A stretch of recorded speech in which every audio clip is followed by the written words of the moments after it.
Alrighty, hello everybody, welcome back to Peanut Butter and Jazz. Today is our first video in our interview series, where we take an in-depth look at club leaders and faculty advisors to get a better understanding of who they are and what it is that their club does. I am your host, Max Luvanos, and the person that will be giving you your daily dose of peanut butter today is Miss Frankie Rollins. Miss Rollins serves in numerous positions for Pima College. She is an author, a professor, a Pima Honors Coordinator, and much more. However, today, we will be focusing on her role as faculty advisor to SandScript. We hope you enjoy today's interview, and we ask you to remember that whether the news is soupy, slippery, chunky, or smooth, we're certain we have some peanut butter here for you. All right. Thank you. It's good to have you, Miss Rollins. Hi, Max. I'm happy to be peanut butter today. Oh. For occasion, I don't get to play this role very often. Yeah. I was thinking we could possibly start the interview before we dive into SandScript. I'd like to give people who are watching the video, people who don't know who you are, who is Miss Frankie Rollins. So. Who is Miss Frankie Rollins? She is definitely, as you said, I'm a writer and a teacher. I'm about half and half on both. I'm very devoted to my writing life. And interestingly, jazz is one of the sources for my writing. When I get stuck on an idea or a project, I put on some jazz, and it almost always cuts my brain loose a little bit. And I've been in Tucson for about 11 years. I've been teaching for Pima the whole time I've been here. And I think it is just an incredibly cool place. And Pima students are amazing people. All right. Thank you. So another question I had for you was, what is it that got you into creative writing? Wow, that's a good question. So, when I was in, actually the very first time, I was in 5th grade, and I had to write from the perspective of the heart in Edgar Allan Poe's The Telltale Heart. So I had to, or you could write from any point of view in the room. And I wrote from the point of view of the heart. And I had such a good time with it. And I remember it got put up on the board. And it was the easiest thing I'd ever done in my life. Like all of my school life, I was like, yeah, I could do this. You want me to do this? Okay, I'll do this. Right? And then I had a really great 12th grade English teacher who sort of showed me that I innately understand language and how it works when it's made creatively. And it was just being in that class sort of set me on fire. And I realized that it's really like what it was the thing. Words, reading, writing. I just told my class the other night, I remember I'm a reader first. I'm greedy for more things to read my whole life. So then I went to an undergraduate school that had an emphasis in writing, and I became an English major. And then I went to grad school to get an MFA in prose. And now I just keep writing. Wow, that is quite the journey. Well, if I may ask, one thing I found very interesting is how did you describe yourself as the heart from The Telltale Heart? Like, do you remember what it is, like the general aspect of what you had said? I'm a fiction writer, so even if I don't remember it, I'm just going to make it up.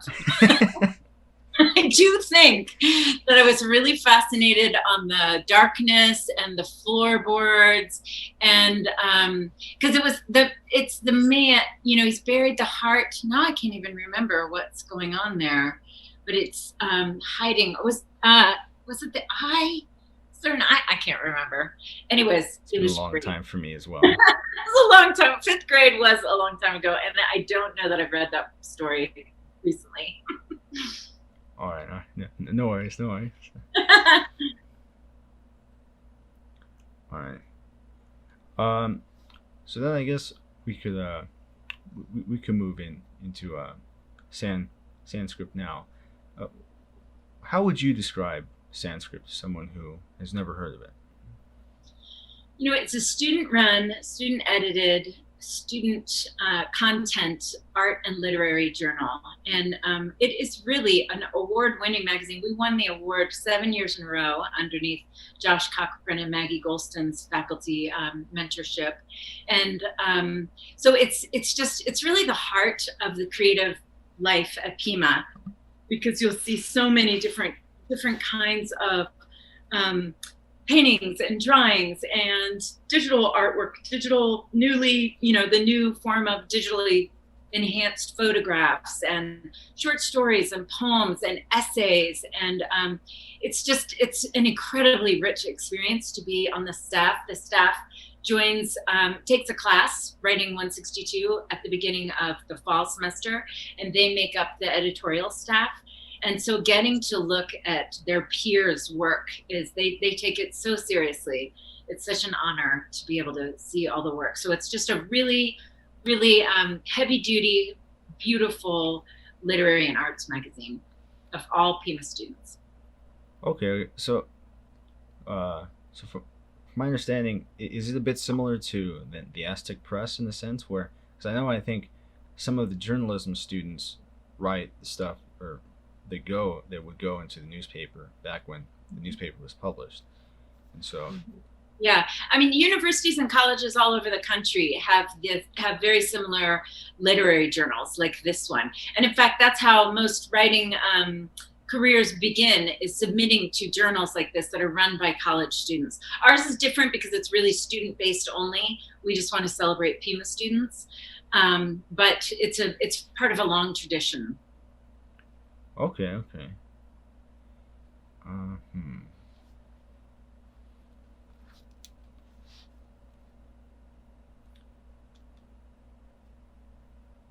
So I have seen the flyer recently for the submissions. What are the dates again for students to submit their creative work? Well, we're taking submissions now. That opened on October 1st, and we've gotten some. And that will run until December 15th. And that's for students who are enrolled in the fall or summer semester. Then if you weren't enrolled the past 2 semesters, January 1st, submissions will open up again. And if you are a student in the spring, you could also submit. So you could submit if you've taken classes any of those semesters. So, and what happened is no one reads it until the class begins in the spring semester. So I just make sure that they're coming in, and but no one will actually be assessing them until then. And then we do a very blind process where if we recognize the work, we recuse ourselves. If someone on the staff submits their own work, they are sure not to mention their names or anything like that. So it's a pretty great process. What kinds of artwork is maybe sometimes typically seen, or because for me, I don't know, I've never seen any of the artwork I submitted to SandScript. I'm sorry to say that. Well, you have to do your homework. It's digital now. It's had almost 4,000 views. It's the first time we've ever had a digital version. So if you type in SandScript and Pima, it should come up on a Yumpu account. And there are just a wide range of there are screen prints. There are very illustrative, this set of dragons. There's a couple of dragons that made it in. There's some sculpture, there's some pottery. So in those cases, the students have to make sure that they submit really beautiful photographs, really high quality photographs, so that, and sometimes people have submitted really great work, but it's a terrible photograph, and then it doesn't get chosen. So that's a really important thing, is how you present your work. And all of this is just great practice for students who are going to pursue a career in the arts, because you have to learn how to submit your work well, how to attend to the details. And but some of the other things we have, the poster that I made for the new submissions is actually artwork that was submitted, and I wrote to the artist and asked if we could use it on the poster. So that was fun. And oh, really? The rooster, I think, with yeah, the Richter. Yeah, can you share your screen and show it? Yes, I don't know. yes. Is that a thing we do in an interview? Sure. I mean, we're making it up as we go along. Or well, okay. There is one here. Oh, this is one from last year. Sorry, where it looks like the monument in France, and there's a whole. Oh, that was the cover. People. That's actually the cover of the magazine. Okay. Let's see. We could look at that instead if you want. Whatever you have. Oh, because I have it from my email, but I don't want to pull up my email and show everyone my email. But... No, you don't. That's okay. But yes, I will be having a snippet of it, and also my announcements video. Oh yes, that's right. So students will also see the poster there. Perfect. Yeah. So yes, so to go back to that, just all kinds of, and then just poetry. There's concrete poetry that's really all about form and shape. There's longer poems that had all sorts of themes. We when we were designing the magazine, we put them together closer together in sort of thematic arrangements. And I mean, there's just a whole host of human experience in those pages.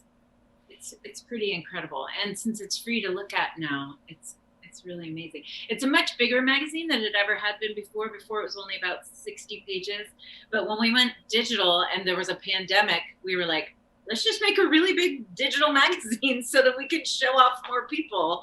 And even though I've read the pieces many times, when I look at them, I really enjoy. I forget, it doesn't seem that big to me. I just flip through and really enjoy it.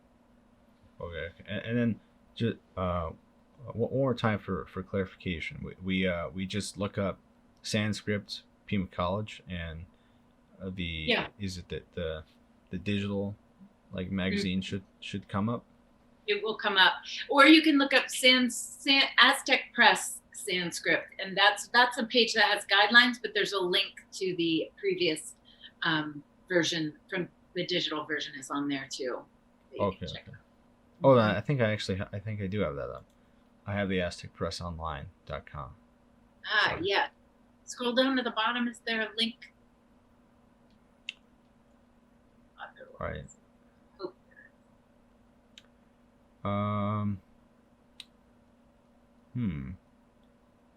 Does not look like I see share this on Facebook, Twitter, and I believe LinkedIn. Well, I need to add that then. Thanks for finding this out for me. If you could type in Yuumpu, YUUMPU, SandScript, and it will come up. Alrighty. YUUMPU. We had an incredible student designer. The other thing is that we have a student designer who works with us on the overall magazine. And our student designer, Cynthia, she is the one who brought us the Yuumpu idea. And it's a really nice, clean format. Awesome. So let's say for students that perhaps aren't looking to solely submit artwork, but are looking to participate within SandScript, I think you said it earlier, they have to be enrolled in the Writing 162 class. Yes, and it's something, if you're really thinking about it, you should enroll early, because there's only 12 seats, because it has to be small enough to be a really concise, effective staff. And what we do is in the first couple of weeks, I give the students the different positions that are available, and then they can write applications. They write me a letter explaining why they think that they would be good for a certain role. And so then I award the roles, and then we start making the magazine. So it's a really fun, exciting process, actually. Everybody who's involved in it just really enjoys it. Wow. And we have been award winning for 7 years. And the only reason last year we didn't get an award is because they canceled the contest because of COVID-19. Oh. We might still have won. I don't know. I'm just going to say we did. All right. Yes, that's a great Good idea. Yes, I like it. I like it. Thanks. You know, you have 17 years of evidence to back up your claim. Exactly. That's right.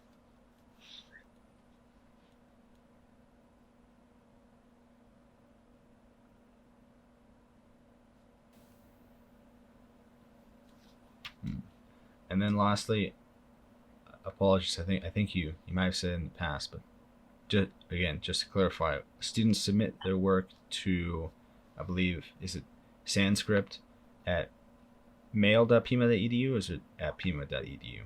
It's at pima.edu. Okay. SandScript at pima.edu. The guidelines are there under SandScript Aztec Press. That site has the guidelines for you.